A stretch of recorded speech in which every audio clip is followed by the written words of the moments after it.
예, 미래노동개혁 포럼 오늘 9차 회의인데요. 오늘 주제는 경제사회노동위원회 역할과 과제라는 주제로, 또 부제는 떠날 것인가 남을 것인가, 경제사회노동위원회의 둘러싼 항의와 이탈의 조직 정치, 이런 주제로 오늘 발표를 정혜원 국회 미래연구원 혁신성장그룹 부연구원께서 해주시겠습니다. 사실은 사회적 대화와 관련된 것들이 항상 우리들의 큰 화두였는데요.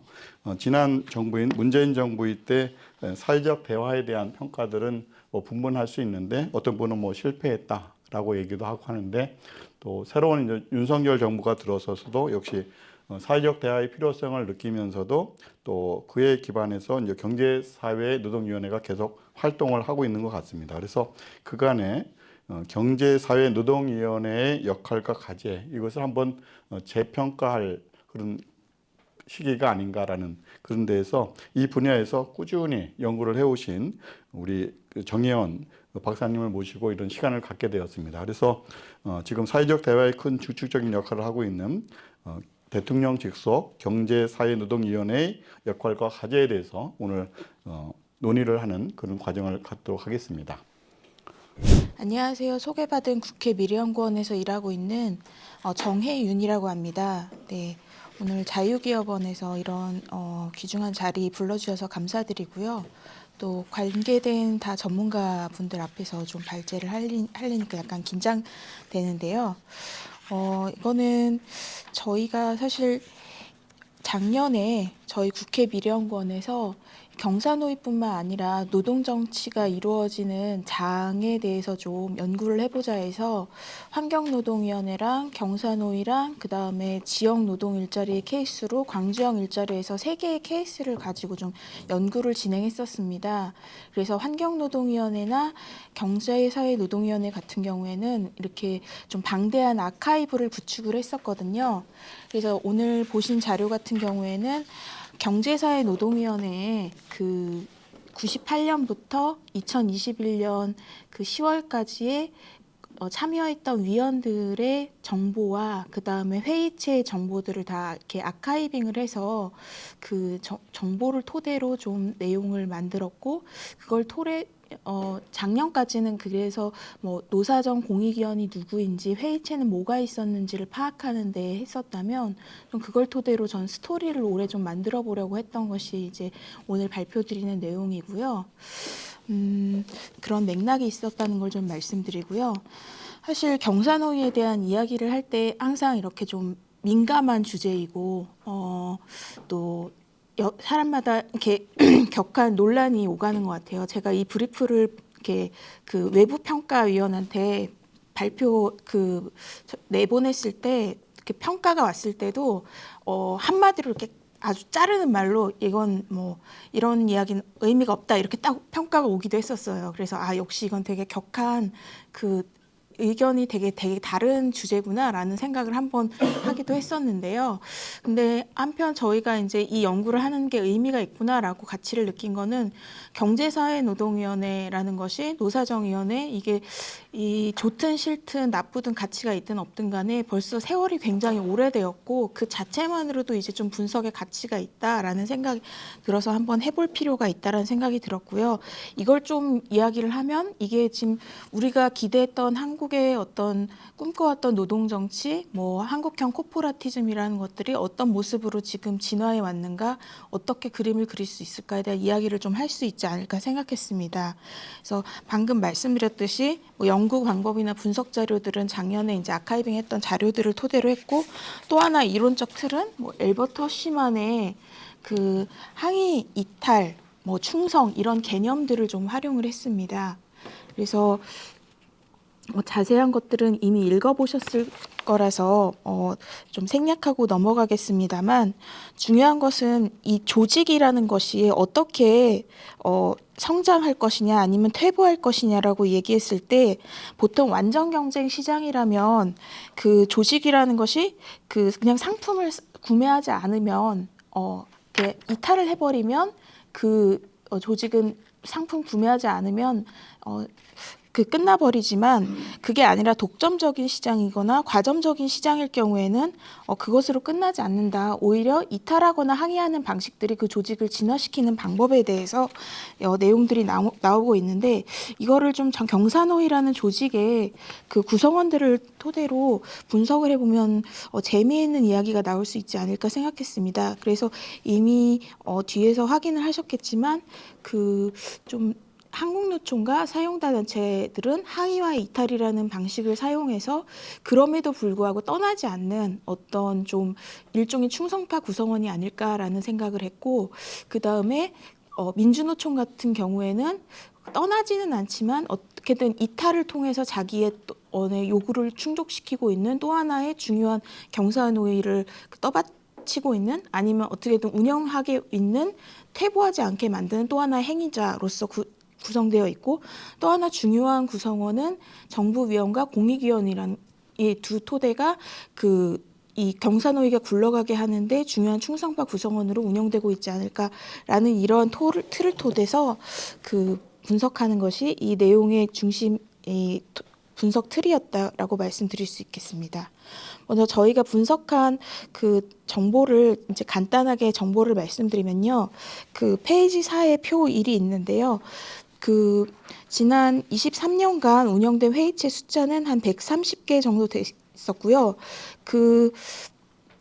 동안 배정된 자리 같은 경우에는 총 한 1673개의 자리가 있었습니다. 근데 그동안 노사 정 공익위원 다 자리가 사람들이 바뀌기도 하고 위원장이 바뀌기도 하고 하기 때문에 전체 거기를 다녀갔던 사람들은 다 단순히 합산을 하면 2,166명인데요. 그중에 동일 인물을 제외한 전체 인물을 했을 때는 1,065명이 다녀갔다라는 걸 알 수 있었고요. 2개 이상의 회의체에 참석한 인물도 한 40%, 그리고 5개 이상 회의체에 참석한 인물도 한 10% 가까이 되는 것으로 나타났습니다. 그래서 여기 이 표에도 나타나는데 오늘 이 자리에 계신 분들도 굉장히 회의체에 많이 참석하신 인물로 이 표에 나타나신 것 같아요. 그래서 사실은 저한테 말씀을 듣는 것보다 이 경사노위에 대한 말씀은 오늘 계신 토론자분께 또 듣는 것이 유의미하지 않을까 이런 생각도 좀 해봅니다. 또 하나의 한국의 이 경사노위 회의체의 특성을 밝힌다면, 저희가 처음 하기 전에는 노사 정의 3분의 1, 3분의 1, 3분의 1 동수로 차지할 것이라고 생각했었는데 그렇지 않았습니다. 노사는 합쳐서 한 30% 정도 되고 정과 공익위원이 굉장히 많은 비율을 차지하는 것으로 나타났고요. 이것은 다른 해외 회의체에서 보기 어려운 현상으로, 다른 회의체 같은 경우는 노사만 구성되어 있는 경우도 있고, 아니면 노사 공이 이렇게 3분의 1씩 차지하는 경우도 있고, 아니면 전문가가 있어도 전문가는 아예 따로 위원회를 차리는 경우가 있어서 정부와 공익위원이 굉장히 많이 비율을 차지하는 노사 회의체가 있는 것이 또 한국적 회의체, 노사 회의체의 특징이다라고 할 수 있겠습니다. 자, 그러면 본격적인 논의에 들어가서요. 우선 이 항의와 이탈이 어떻게 이 조직을 어떻게 운영하게 만들 수 있는가라는 걸 본다면요. 우선 노사단체가 몇 번이나 이 항의와 이탈을 했는가라는 것을 이제 제가 처음 발표했을 땐 제가 숫자를 세우지 않았었는데요. 경사노위에 계신 분이 저한테 숫자를 세서 저한테 알려주셨었어요. 공식적으로 입장문을 내고 이탈을 해서 다시 복귀를 했던 숫자를 셌을 때 한국노총 11번 탈퇴했고 11번 복귀했다. 그리고 민주노총은 2번 탈퇴해서 1번 복귀했고 다시 복귀하지 않은 것이고요. 그리고 사용자 단체 같은 경우에는 1번 탈퇴했고 1번 복귀했다라고 했는데, 이제 이외에 비공식적으로 탈퇴하거나 복귀했던 숫자는 훨씬 많다라고 합니다. 그렇다면 왜 이렇게 노사단체가 항의와 이탈을 반복하는가 라고 본다면요. 일단은 가장 큰 이유는 그런 것 같습니다. 행정부가 특정 정부가 들어올 때마다 항상 어떤 회의체에 어떤 정책 방향을 가지고 국정과제를 가지고 이러이러한 정책을 추진할 거야 라고 하는 같기 때문에, 그것 때문에 이 노든 사든 주로 아마 노가 그랬었는데요. 양보를 위해서 정치적 합의를 강요한다 이런 거에 대한 불만이 있기 때문에 이것으로 대해서 이제 불신을 보여서 이탈하거나 항의하거나 그래서 이제 이런 파행을 반복해 왔던 것 같습니다. 이것이 어떻게 보면 경사노위가 가진 큰 한계이자 문제점인 것 같습니다. 또 하나는 이게 어떻게 보면 노사단체가 일종의 전술로서 활용해온 측면이 있습니다. 그래서 일단 이탈을 해서 만약 요구 조건이 받아들여지면 다시 복귀하는 형태로 이것이 어떻게 보면 이제 자리를 잡은 하나의 전술로서 자리를 잡은 부분이 있고요. 세 번째는 이제 이것도 경사노위 분이 오셔서 저한테 코멘트를 해서 제가 나중에 이게 내용을 넣었는데요. 일종의 경사노위가 매맞는 아이다, 위핑보이다라고 하면서 경사노위 사안이 아닌 내용으로 어떤 노정 갈등이나 이런 갈등이 있을 때 그 사안이 발생했을 때도 이제 한국노총이 이탈을 통해서 어떤 정부에 대한 불편한 것들을 표현을 하면은 그런 어떤 방식으로 경사노위가 활용이 되는 것들이 있다람으로써 항의의 의사를 표현하는 곳이 장이 어떻게 보면 되기도 해왔다라는 것이 있었습니다. 그렇다면은 그럼에도 불구하고 한국노총과 사용자 단체는 계속 복귀를 해왔습니다. 새 조직다. 제가 근데 사실 사용자 단체를 많이 인터뷰를 하지 못했기 때문에 사용자 단체한테는 더 이야기를 많이 들었어야 되는데요. 대체로 이제 두 가지 이유는 공통된 부분이 있을 거다라고 이 세 가지는 어쨌든 공동된 거다라고 생각이 드는데 첫 번째는 어쨌든 이 경사노위의 주요 목적이기도 한 개별 노사 관계에서 할 수 없는 노동 정책과 경제 사회 정책에서 있어서 일정한 성과를 도출하기 때문입니다. 그래서 정부 정책과 국회 입법 과정에서 노사의 입장을 일정하게 반영해 왔기 때문이고 그래서 만들어낸 합의안이 한 117건인데 이거는 그래도 적어도 15대와 19대 국회까지의 평균이긴 합니다만 그래도 한 3분의 1 정도는 국회에서 법안이 만들어졌다. 그리고 법안이 안 되더라도 정부 정책적으로 어느 정도로 되었다. 그래서 일단 경사노위에서 의제가 되면은 한 10건 중에서 한 70% 정도는 그 합의안이 만들어지고 어느 정도 성과를 낸다라고 볼 수 있기 때문에 어쨌든 노사 단체한테는 이 장이 굉장히 중요한 장이라고 될 수 있습니다. 싫든 좋든 방에. 그리고 또 당장 뭐 합의안이 중요하게 나오지 않더라도 여기서 뭐 계속 노사 간에 쟁점이 되었던 사안들이 있는데 노동시간 단축, 뭐 비정규직 대촉, 뭐 타임오프제, 복수노조 문제 이런 거는 계속 쟁점 사안이 됐었는데 여기서 하나라도 합의를 냈든지 아니면 계약을 막든지 하는 것들을 계속 논의를 해왔어야 됐기 때문에 자신의 입장에서 그 개선이나 계약을 막는 것들을 하는 것들이 중요했고요. 또 노사정위원회 일대죠. 그때 주로 초기에는 그 공공기관 민영화나 금융부문 구조조정이 있을 때 실제 인원 자체든지 아니면 무슨 뭐 그 아주 실제적인 인원 조정에 대한 논의까지 다 했기 때문에 노동조합의 입장에선 굉장히 중요한 그 실효성 있는 합의가 이루어졌기 때문에 들어가지 않을 수가 없었다고 할 수 있겠습니다. 두 번째는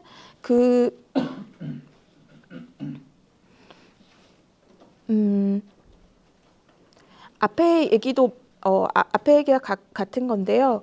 이탈 이후에 일단 뭐 해결이 되면은 복귀하는 것들이 있고요. 그 다음에 한국노총과 사용자한테는 둘 다 그런 부분이 있는 거예요. 첫 번째 선출직에 같은 경우에는 만약 들어가서 성과가 난다면 그 자기의 어쨌든 성과가 되기 때문에 여기에서 그 자기 성과가 되기 때문에 그 여기에서 이탈하지 않고 다시 복귀하는 것 같고요. 실무자 같은 경우에는 여기서 얻을 수 없는 굉장히 많은 정보를 얻고 그 전문 지식을 습득할 수 있기 때문에 여기에 들어오는 것 같습니다. 자, 두 번째로 한국노총만의 이유도 존재하는 것 같습니다. 적어도 그 한국노총에게 있어서는 경사노위란 자는 민주노총이 99년 2월 탈퇴를 한 이후 그 한국노총만이 노동이라는 어떤 상징성과 실리성을 다 독점할 수 있는 공간입니다. 그래서 이 경사노위에 들어오지 않을 수 없는 부분이 있는 것 같고요. 두 번째로는 경사노위만이 꼭 이유만은 아닌데요. 경사노위가 어쨌든 한국노총이 경사노위를 통해서 노정관계에서 불편한 것들을 표현하거나 할 때마다 그 정부는 주로 이 재정적 측면에서 어떻게 보면 그 억압수단으로서 많이 활용을 해왔습니다. 그래서 2015년에도 그리고 지금 윤 정부에서도 그 국고보조금에 있어서 주로 상담소와 연구원에 대한 재정 압박을 뭐 단체 지원금을 주지 않는다던가 이런 수단을 활용해 왔기 때문에 굉장히 그 한국노총의 전체 재정에 있어서 압박을 갖기 때문에 그러다 보니까 어느 정도 복귀를 해야 되지 않는가 이런 이제 부분에서 비공식적인 압박을 받는 것이 사실인 것 같습니다. 세 번째는 사용자 단체만의 이유인 것 같은데요. 아까 자유기업원 그 대표님께서 말씀해 주셨는데 자유기업원도 정경련에서 시작한 단체였다라고 말씀을 주셨는데 여기 경총과 정경련의 관계에 대한 얘기를 제가 써놨는데요. 경총 저희가 조사해 보니까 사실 그 사측 위원으로 참석한 사용자 단체들은 이 4개 전경련, 경총, 중기중앙회, 대한상의가 이제 주로 참여를 하더라고요. 근데 처음에는 전경련이 많이 참여를 하다가 그 다음에는 경총이 이제 우위를 보이는데요. 그러다 보면은 이 내용을 보다 보면 점점 이 경사노위라는 공간이 이 에피소드를 제가 자세히 써놨습니다만은 결국은 경사노위라는 공간, 그 다음에 노계위부터 시작해서 경사노위라는 올 때까지 경총이 자기의 전문성을 확보하고 정경련보다 우리가 노사관계에 있어서 더 낫다라는 회원사에게 더 증명을 하는 공간이었다라는 것을 증명하는 공간 그 회원사들한테 자기를 증명하고 어떤 사용단체 간의 우위를 증명하는 그런 공간이었다라는 이야기를 알 수 있었습니다. 그래서 저는 사실은 사용자 단체들은 좀 저는 사실 뭐 경사노에 그렇게 많이 참여해 본 적이 없었는데 제가 만났던 연구회 같은 데서의 경총은 굉장히 소극적이고 이렇게 좀 불만스러워하고 이렇게 좀 굉장히 소극적이기 때문에 좋아 보이지 않았는데 오히려 이제 제가 만났던 인터뷰를 저희한테 전문가 인터뷰를 했던 경총 단체에 이제 오셨던 분은 그 이 경사노위가 우리한테 꼭 그 나쁘지만은 않았다라는 이야기를 하면서 진보 정부가 왔을 때 회원사들이 우리를 많이 찾기도 하고 경사노위가 우리를 어떻게 보면 증명해주고 키워줬던 공간이었다라는 이야기를 하면서 되게 흥미롭게 듣게 되었습니다. 자, 그렇다면 민주노총이라는 공간을 보면요. 민주노총 같은 경우에는 우리가 들어오지 않는 거에 왜 들어오지 않았냐라는 것만 우리가 중심을 잡았다면 저는 민주노총이 2번 들어오려고 시도를 했다가 결국에는 이제 들어오지는 않게 됐지만 그 2번 들어오려고 하면서 경제사회발전노사정위원회로 개편되고 경제사회노동위원회로 개편됐던 그 2번의 과정 동안 경사노위가 여러 가지 체계를 바꿨었는데 그 과정 자체도 어쨌든 경사노위가 함께 성장 발전 어떤 게으른 독점에 빠지지 않고 진화하는 하나의 과정을 거치는 거에 영향을 줬다라고 할 수 있겠습니다. 그럼에도 불구하고 민주노총이 들어오지 않는데 나름대로의 아래 써놨듯이 뭐 진보적인 단체에서의 헤게모니를 얻을 수 있다든지 경사노위에 들어오지 않고 얼마든지 지금 진보적인 주장을 할 수 있다든지 뭐 이런 식의 이유가 있는 것 같고요. 더 이상은 들어오기에는 2번의 실패가 있기 때문에 많은 비용을 치러야 되는 것이 있기 때문에 들어오기 점점 더 어려워지지 않을까 싶습니다. 저희가 보면서 이제 이번에 주로 노사단체들의 많이 사람들이 이제 경사노위를 이야기해왔다면 저는 정부위원과 공익위원이라는 것이 되게 중요한 행위자가 아닐까 생각이 듭니다. 왜냐하면 지금까지 어떻게 보면 다른 한국의 그 경사노위라는 것은 정부위원이라는 것이 특히 정부 행위자가 이 회의체를 끌고 나가는데 가장 중요한 역할을 하지 않았을까 싶고요. 저희가 분석한 것으로는 뭐 여기 보듯이 고용노동부, 기재부, 산자부, 보건복지부가 주로 들어오지만 그리고 뭐 법상으로는 고용노동부와 기재부가 둘이 들어오기로 되어 있지만 결국 핵심 부처는 고용노동부인 것 같습니다. 그래서 이 고용노동부를 중심으로 하는 이들의 역할을 어떻게 볼 것인가에 대한 이야기가 한국의 노동 정치를 어떻게 평가할 것인가에 대한 이야기가 아닐까 싶습니다. 왜냐하면 한국의 경사노위의 시작 자체가 정부가 어떻게 보면 이 외환위기를 맞이해서 어떻게 탈출하고자 하는 방법을 찾는 과정에서 이 경사노위란 회의체, 노사정위원회라는 회의체를 꾸렸고 의제도 개발했고 테이블도 만들었고 해별 방식도 만들었고 이것이 출발이었기 때문에 가지는 어떤 원래의 어떤 방식이었기 때문에 그런 것 같고요. 출발이 그러했기 때문에 그 시스템이 지금까지 이어져 오는 것 같고요. 그래서 고용노동부에서는 그런 이유가 있는 것 같고요. 두 번째로는 고용노동부에서 그래서 경사노위는 굉장히 부처 내에서 중요한 위원회인 것 같습니다. 그래서 뭐 그런 연구도 있던데요. 경사노위가 고용노동부에 어떤 역할을 했느냐라고 했을 때 경사노위가 고용노동부가 있음으로 해서 부처 위상이 상당히 올라갔다라는 연구도 있고요. 실제로도 이 경사노위의 안에 있는 다 승진의 코스들이 그 고용노동부가 이렇게 올 수 있는 승진의 코스로서 되게 중요하다라는 특히 상임위원 같은 경우에는 차관급의 어떤 그 자리이기 때문에요. 그렇다는 얘기들도 볼 수 있고요. 그리고 또 가장 중요한 이유는 정부 정책을 추진하는 데 있어서 이 노사가 합의했다는 명분을 획득할 수 있는데 그거를 만들 수 있는 데 있어서 가장 중요한 것이 이 고용노동부가 이 경사노위라는 회의체를 중요시 여기는 가장 중요한 이유가 아닐까 싶습니다. 그럼 공익위원회의 특성을 본다면요. 저희가 이번에 조사에서 가장 알게 된 특징은 이 회의체에서 가장 많이 참석하는 인물은 물론 이제 회의체마다 단계가 있기 때문에 그 단계마다 보면 좀 다르지만요. 전체 연구회까지 다 봤을 때 공익위원이 제일 많이 참여하고 있다는 겁니다. 이 회의체의 그 흥미로운 부분이 그거고요. 그리고 그 중에서도 뭐 시민단체 관계자도 있고 언론인도 있지만 한 80%는 연구자라는 거고요. 또 위원장 같은 경우에도 역시 연구자가 굉장히 많다라고 봐서 특히 위원장 같은 경우에는 정부에서 임명을 하고 그 다음에 회의체의 그 안건도 주도하고 위원회 구성도에 있어서도 물론 노사단체와 의논도 하지만 할 수 있기 때문에 굉장히 힘이 있기 때문에 그런 점에서는 한국의 경사노위라는 이 회의체에 있어서 공익위원 위원장을 구성하고 있는 연구자라는 사람들이 어떻게 보면 되게 자율적인 하나의 액터라고 할 수 있지 않을까라는 좀 그런 생각을 해봤습니다. 이들의 역할은 그런 부분이 있는 것 같아요. 이들의 역할은 되게 독특하다는 생각이 들고요. 일단은 연구자여야 되고 그 분야의 전문가여야 되고 아무나 들어올 수 없기 때문에 진입이 쉽지 않은 것 같습니다.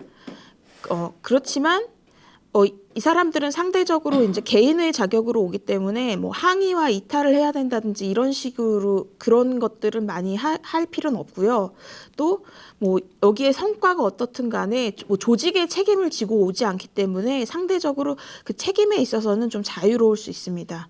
그래서 또 본인에게 가지는 이점은 내가 공익에 기여하고 해당 분야의 전문성을 가졌다는 상징 자본을 가질 수 있고요. 또 최신 정보도 가질 수 있습니다. 그래서 좀 노사에 비해서 이탈을 잘하지 않는 충성심이 많은 구성원이 아닐까 싶습니다. 이들이 해왔던 어떤 긍정적인 역할은 이렇습니다. 한국의 막강한 어떤 관료들에 비해서 이 노사를 보완해서 좀 전문가로서 노사에게 관련 지식을 제공하고 정부의 일방적 주도를 견제하면서 보완하는 역할, 긍정적인 역할을 수행했다는 부분이 있고요. 부정적인 역할을 본다면 정부가 노사가 합의했다라고 했을 때 그때 이제 공익위원을 많이 동원하는데요. 공익위원 들만 꾸린 연구회를 꾸린다든지 아니면 공익위원들 정부 입맛에 맞는 공익위원들을 앉혀서 중재안을 만들어서 이것이 노사 합의안이라고 압박한다든지 이런 것들이 있는데 그럴 때 사용되는 경우도 있습니다. 그래서 실제로 경사노위 회의체 시간이 말수록 공익위원회 비율이 높아진 건 전문성이 필요해서도 있고 의제별로 그런 역할을 필요로 할 수 있는데 정부에서 주로 보수 정부에서 노사 없는 포럼과 연구회가 늘어난 원인도 사실 이런 전문가들을 늘려서 그런 입맛에 맞는 정책을 추진하기 위해서도 있거든요. 그런 부정적인 역할도 있었던 것이 있습니다. 그러다 보니까 종합하면 정부위원이나 정부위원은 이탈이나 항의를 억제하는 굉장히 충성심이 높은 행위자고 공익위원도 굉장히 이 조직을 안정적으로 유지하게 한 행위자라고 볼 수 있습니다. 결론적으로 말씀드리면요. 종합해보면 그런 것 같습니다. 첫 번째 노사정 회의체 경사노위라는 거는 이런저런 말들이 많고 여러 가지 평가가 다양하게 있었지만 수없이 노사 전체들은 이탈을 하고 항의를 하면서도 무용론을 내세우면서도 복귀를 끊임없이 시도하거나 복귀를 해왔던 걸 봤을 때 이건 대체하기 어려운 공공재이고 독점제이지 않을까 싶습니다. 그래서 만약에 왜냐하면은 그래서 이들이 어쨌든 여기에 참여했을 때 얻는 이득이 실제적인 우리가 의도했던 이 회의체에서 얻어야 되는 노사가 국가 수준에서 얻어야 하는 서로 가져야 되는 굉장한 이득이 실제로 그런 것들이 많기도 하고요. 그것 이외에도 보이지 않게 노사 단체들이 각자의 어떤 헤게모니를 얻기 위한 각자 단체 안에서 헤게모니를 잃기 위한 아니면 선출직이든 실무진이든 이런 개별적인 이익들도 분명히 있다. 그리고 만약에 이탈했을 경우에 치러야 되는 비용이 상당하다라고 하는 것들이 좀 있을 수 있겠습니다. 그래서 이러한 독점 조직이기 때문에 잘못하면 굉장히 게으른 독점 상태에 빠지기도 쉬운 것이 사실입니다. 그럼에도 불구하고 이 조직이 그나마 이 정도까지 유지된 것은 지금까지 노사단체들이 계속 이탈과 항의를 통해서 이 좀 독점의 위험성을 빠지지 않도록 계속 항의를 해왔기 때문입니다. 한국노총과 사용차가 계속 보이콧을 해왔었고 그다음에 민주노총이 밖에서 계속 복귀할 듯이 하면서도 항의를 해왔기 때문에 그나마 이 조직이 좀 건전성을 유지해 왔다라고 할 수 있겠고요. 그다음에 또 정부와 공익위원이 어느 정도 안정적으로 조직을 유지할 수 있게 만든 과정이었다고 볼 수 있습니다. 그래서 좀 저는 질문이 약간 우리가 항상 이런 질문을 하는 것 같아요. 경사노위란 회의체가 유용하냐, 도움이 되냐, 아니면 한국형 코퍼레티즘이 유효하냐 이런 얘기를 항상 하는데 그런 질문의 전제는 그런 것 같아요. 이렇게 임금과 고용을 주고받고 장기적인 생산관계를 조정하는 서유럽식 코퍼레티즘이 우리에게 온전한 어떤 이상적인 모델로서 우리에게 자리를 잡고 있는 것 같은데 이제 지금 우리가 보고 있는 한국의 모습은 정부 정책, 최신 정부의 획득, 노사 자 단체에서 헤게모니 장악 이외에 물론 노사 단체가 정부 입법에서의 어떤 이득 이런 것들도 우리 노동 정치의 어떤 모습인 것 같고 그래서 꼭 거시적인 어떤 생산 관계를 조정하는 모습만이 노동 정치의 모습일까 좀 이런 생각을 해볼 필요가 있지 않을까 싶고요. 그래서 이거는 한국이 어떻게 보면 굉장히 이렇게 강력한 국가, 우리 이전부터 이렇게 굉장히 중앙집권적이고 그리고 이전에 권위주의 체제의 시기에 있었던 강력한 국가 관료제 체제가 있었던 한국식의 강력한 국가가 있었고 대신 시민사회는 되게 이렇게 위축됐고 결사체 같은 경우에는 잘 허용되지 않았던 한국식 이 사회에서 한국 국가 사회에서 어떻게 보면 그냥 이런 식으로 적응해온 한국형 노동 정치 하나의 모습이 아닐까라고 보여서 이후 이런 정도로 저는 좀 생각을 해봤습니다. 예, 발표는 이 정도로 마치겠습니다. 예, 감사합니다.